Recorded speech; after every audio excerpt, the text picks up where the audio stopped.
for Q&A, and we'll be switching back and forth between live questions and then the ones that you asked online. That was fantastic. This is really loud. Okay.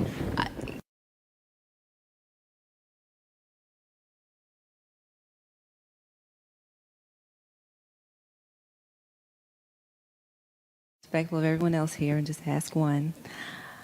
All right, so when you were discussing recovery after concussion, so if someone's diagnosed with something like post-concussional disorder and they're having ongoing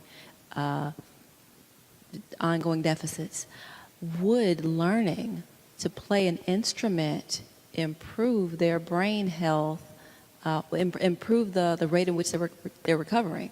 Yeah.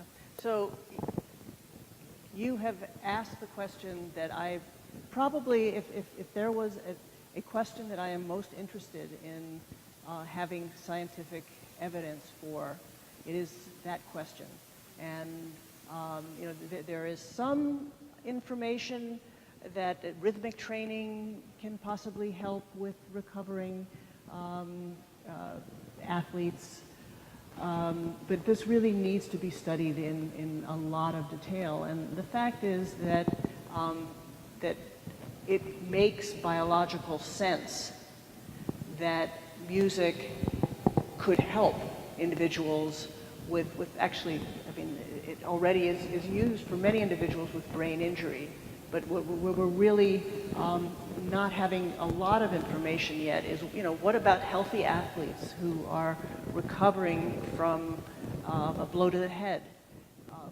Could that help? And could, you know, particular rhythmic programs, you know, because there are, you know, there is playing a musical instrument, but there are also what we might call digital music medicine. We have looked at a program called Interactive Metronome, which is kind of boring, but you know, it's a game and it involves rhythmic activity.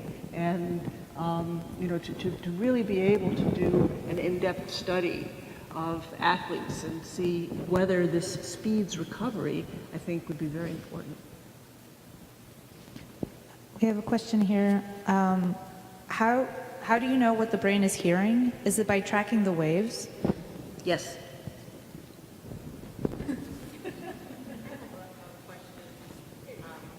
My other question, the first one was mine.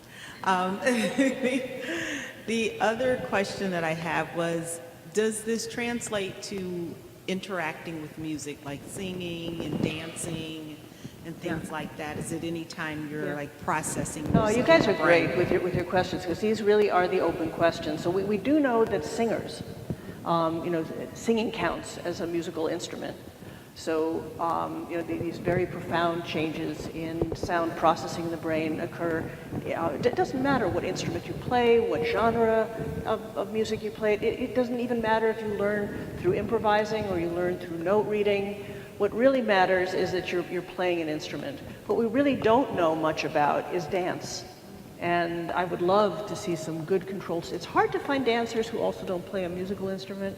But dancers, I would like to study sound engineers.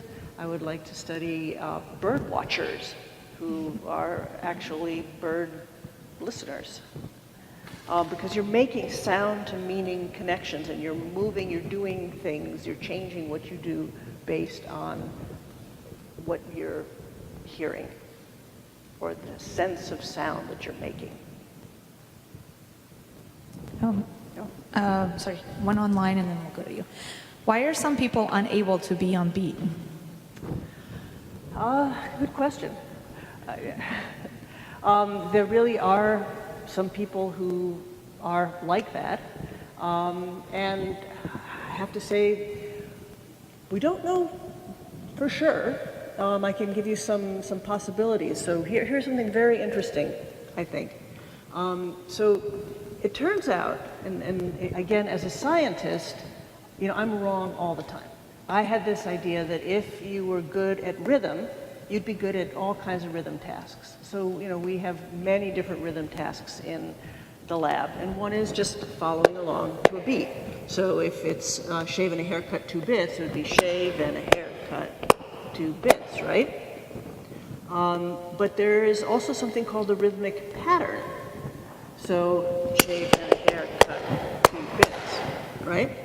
And if you think about it, even in terms of music, you know, you have the time signature, which is basically the beat, whether it's implicit or explicit, it's the beat. And then you have the duration of notes, which is the pattern. It turns out that people who are good at one are not necessarily good at the other. You cannot predict. I mean, I thought if you were good at rhythm, you'd be good at both kinds of rhythms. That there'd be some relationship, but there really isn't. And so these are very rather distinct processes, and they do track with different kinds of brain rhythms. So something I didn't talk about, but that I can tell you in a second, is that there are fast and slow rhythms when we respond to sound. And it turns out that in order to follow the rhythmic patterns, you have to be very good at following the slower rhythms, because you know the patterns evolve over time. So you need to be able to have that big chunking of time intervals, and that needs to be precise and intact. Whereas to follow along with the beat, you have to be very good at the very fast synchronization, because you know where is the on beat, where's the one, you know, and that happens very quickly. Crash on drum. And so we understand that it is tied to different aspects of sound processing. So again, if someone is having a hard time tapping along to a beat, you might do some exercises that would help strengthen that and also see whether you can change the brain's response. Thank you very much for what you shared. I was really blessed by it. I wanted to ask, though, since we're in Chicago, about music therapy for people that might be recovering from post-traumatic stress, such as maybe I'm around a lot of Vietnam veterans, also children that have autism as far as developing them. And then I'm wondering possibly even at some point if it might be used as an instrument to detour crime and violence. Because I'm saying that I had a Catholic education, so I'm saying that because of what I was exposed to, and then I went to work in a very traumatic environment. So I'm saying that people, you know, that didn't have what I was blessed by, respond differently in situations. So I'm wondering if it could be maybe used in the future as an element to eliminate part of the crime that we're experiencing. So I'm going to start with that. And there are already data telling us that, so the work that we did in Los Angeles was in the crime reduction zone, the gang reduction zones of LA. So these are the kids who hardly ever finish high school. They often end up in prison. And the kids who are part of the Harmony Project are remarkable. Once they are enrolled in the Harmony Project, they are much more likely to finish high school. They go on to get good jobs and further their education, and the outcomes are really stunning. So I would encourage you to have a look at the Harmony Project and see what their outcomes are. They truly are. It's very, very encouraging. And yes, in general, music therapy is used for a number of different disorders. And I encourage you, we had a conference on music therapy at Northwestern in May. And we had the best music. I don't know that much about music therapy, but I'm learning. And it's used for things like, you know, you wouldn't even think about, like disaster relief. And PTSD, all kinds of applications. And so I had the best people in the world who practice music therapy, and they came and they talked, and we took videos. And that's all online. And in our magical website, if you look under music, you can find those lectures. And I encourage you to start with what I think the most inspiring lecture is, which is the one at the very end by DeForia Lane. And just, listen to, there's one on autism, there's one on dementia. Does daily singing in the shower qualify as regularly making music? Sure. I would personally like to know. Sounds good. I think the more that you really work at making intricate, and it's coordinating, right? What you hear with how you move. And, you do that in the shower. And the more you do it and the more accurately you do it, you're not going to be taking a shower for hours and hours and hours, but if you are playing a musical instrument, you kind of need to do that a lot. But yeah, just keep singing in the shower. And we have time for one more question. Thanks. I work with special education kids with autism, and I sometimes teach with the swing, with the kids swinging, and you can sing, so that it's easier for them to talk when they're swinging and singing at the same time. And then I got a concussion a couple years ago, and I found it was easier for me to regulate my whole body while I was swinging and singing and making rhythm. See, there's a lot of connection there. Yeah, it's amazing. I would be great if, your question and mine were one that we would really have strong evidence to support that music making can help, especially athletes. But there's a good deal of work already on autism.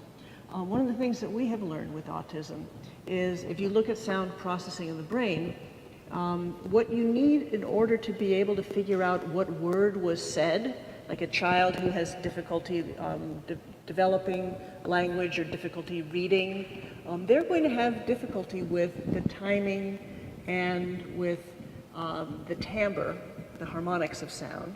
But a kid on the autism spectrum generally has no difficulty understanding what words you said, but has difficulty understanding how you mean it.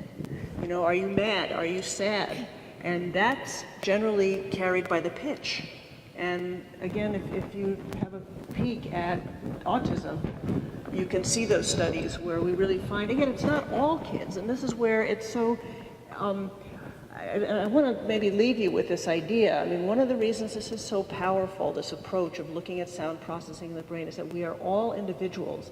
And to be able to look at each individual, for example, kids on the autism spectrum, not every kid on the autism spectrum is going to have a problem processing pitch in sound. But some kids are. And so if you know that, you can direct your therapy appropriately. And similarly with athletes, not all athletes are going to have difficulty with sound processing in the brain. We have been using for a while balance tests and visual tests and cognitive tests.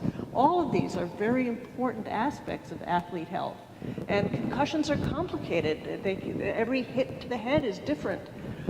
So for an individual to be able to really get the knowledge of what an individual brain is like based on how they respond to sound, I think is a fabulous piece of knowledge that we can use to work with.